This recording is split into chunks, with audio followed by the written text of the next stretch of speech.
After that lifeless defeat to Brentford, the calls to sack Ruben Amorim are roaring louder than ever among Manchester United fans. Patience, it seems, has finally run out. The Red Devils may have no choice but to change their captain at the helm. And just like the transfer market for players, the managerial market is equally rich with options. From that pool of candidates, United's hierarchy will need to start trimming the list down. The name on everyone's lips right now is Gareth Southgate, the former England manager. Since stepping down after Euro 2024, Southgate has remained out of work. But before we even get into the debate of whether Southgate is the right fit for Manchester United, let's rewind to late last year. He never even set foot in Old Trafford, yet he still managed to stir up chaos in the corridors of power. Here's the story. Southgate was Dan Ashworth's top choice to replace Erik ten Hag. Ashworth, the sporting director, saw him as the man for United's future. But Sir Jim Ratcliffe had other ideas, throwing his full backing behind Ruben Amorim from Portugal instead. That difference in vision led to growing whispers of a rift inside the club. By December 8th, Ashworth, who Ratcliffe had fought tooth and nail to bring in from Newcastle just 5 months earlier, was out of a job. And the reason? Gareth Southgate. Now, as belief in Amorim hits rock bottom, United seem to be circling back to the very man whose name sparked that turmoil in the first place. It's almost comical, but it perfectly mirrors the turbulence that's defined this club for years. Old Trafford feels less like a football cathedral these days and more like a laboratory. The hierarchy keep experimenting with managers, searching for the right reaction. Some have sparked hope, sure, but none have lasted. And now it could be Southgate's turn if Amorim is shown the door. The only question is, what kind of offer will United put on the table, and will it be tempting enough to drag Southgate out of his quiet retirement into the storm? Southgate may have left the England job under a cloud, resigning after back-to-back heartbreaks in major finals, but within the borders of the Three Lions Kingdom, his reputation remains remarkably strong. In fact, just this past June, Southgate was knighted by the royal family for his achievements and contributions during his time in charge of the national team. And that matters at Old Trafford. Manchester United is a club steeped in tradition, a club that has always revered men of stature and honor. Think of Sir Matt Busby, think of Sir Alex Ferguson, think of the eternal Sir Bobby Charlton. United has always been drawn to men with grand reputations, and in that regard, Gareth Southgate ticks the box. But here's the question. Does Southgate dare to take the plunge? Many great managers have walked into Old Trafford with their reputations intact, only to walk away diminished. Van Gaal, Mourinho, and others who never truly survived the storm. Managing Manchester United isn't just about glory, it's about scrutiny, noise, and the ever-present risk of failure.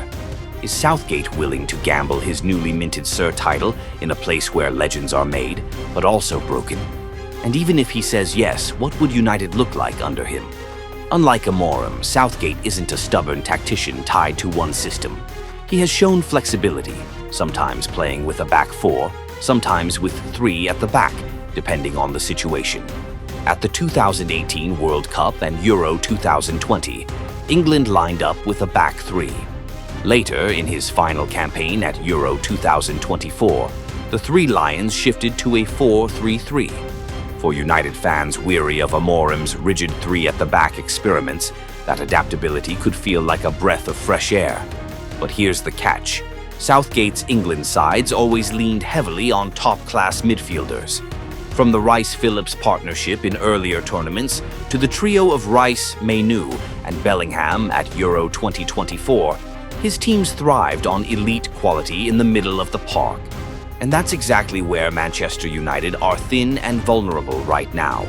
If the club truly wants Southgate, and more importantly, if they want him to succeed, they'll almost certainly need to open the checkbook for reinforcements in central midfield. Without that, even a knight may struggle to survive the battle. If Gareth Southgate represents the unemployed option waiting on the sidelines, then Oliver Glasner is the exact opposite. He's not only in work, he's thriving. Right now, the Austrian is enjoying his best spell yet at Crystal Palace. His stock has never been higher. Glasner led Palace to an FA Cup and Community Shield double, and recently toppled Liverpool to keep the Eagles as the Premier League's only unbeaten side. Respect for him across English football is at an all-time high, which is precisely why prizing him away won't be easy. Convincing Palace to part with him would require serious persuasion and a sizable compensation fee. For a club of Manchester United's stature, money isn't the obstacle.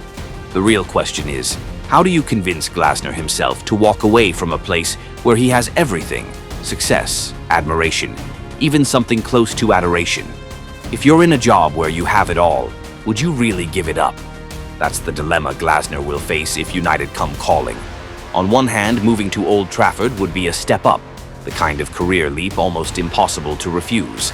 On the other, the theater of dreams can just as easily become a graveyard of reputations. Failure there doesn't just sting, it can wipe away everything you've built.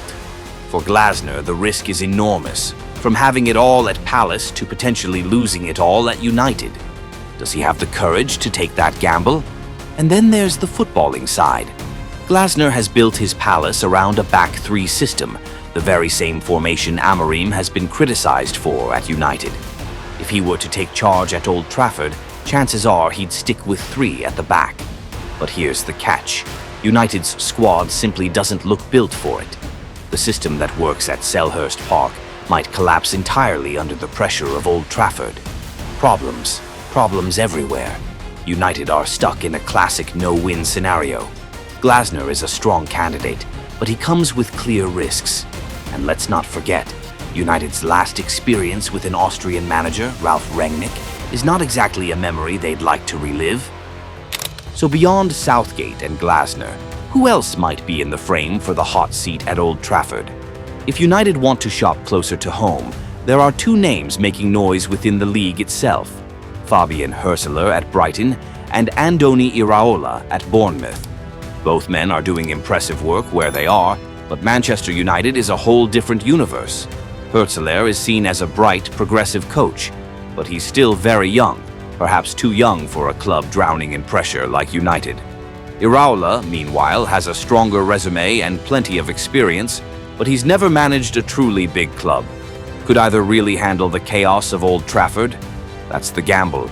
If English options don't suffice, United can look to the continent for candidates with proven world-class pedigree.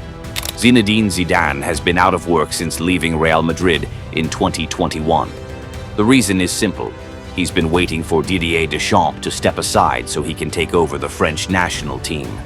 The trouble is, Deschamps doesn't seem in any rush to leave.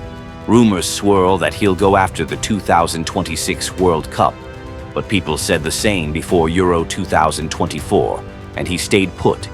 If France win the World Cup again, Deschamps may extend his reign, leaving Zidane waiting in limbo. Could United tempt him back into the dugout just to scratch that competitive itch? It would be a blockbuster move, no doubt. Then there's Laurent Blanc. Recently sacked by Al Ittihad in Saudi Arabia, he's available right now.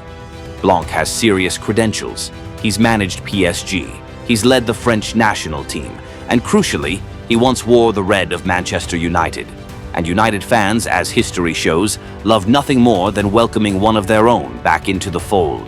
Another name being heavily discussed is Xavi. If United's hierarchy seeks a world-class manager, they should look to the Spanish legend.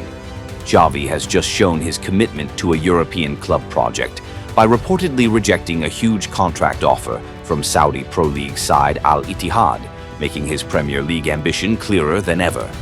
Transfer expert Fabrizio Romano confirms the La Liga winning legend is eager to manage United immediately, even without European football.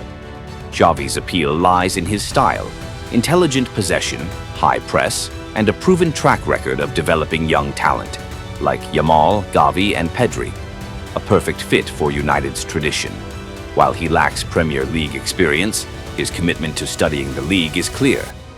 Now here's the group that makes you smile or laugh. Ex-players from a younger generation, names like Michael Carrick, Tom Cleverley, and Wayne Rooney. Carrick had a brief caretaker spell at United, but he was recently dismissed by Middlesbrough. Cleverley is currently cutting his teeth at Watford. And Rooney? Well, his main job these days seems to be firing off headlines in the media more than managing on the pitch. If United's board were crazy enough to pick from this group, the media frenzy would be huge, especially if they handed the reins to Rooney. But in terms of pure coaching substance, let's just say it's hard to imagine. So what's the truth? If United really do sack Amorim, the search will be messy, complicated, and full of tough trade-offs. When people are desperate to escape a bad situation, they'll grab at almost anything. Many fans don't even care who comes in. As long as Amorim is out, that's enough for them. They've had enough of the Portuguese coach's rigid style. But then comes the real challenge. Once Amorim is gone, who steps in? You can't just spin a wheel and pick a name. This is Manchester United. This is the single most important decision the club will make in years. So we wait. We wait to see what becomes of Ruben Amorim. And if his future lies away from Old Trafford, the question becomes, who has the courage, the vision, and the steel to take his place in the cauldron?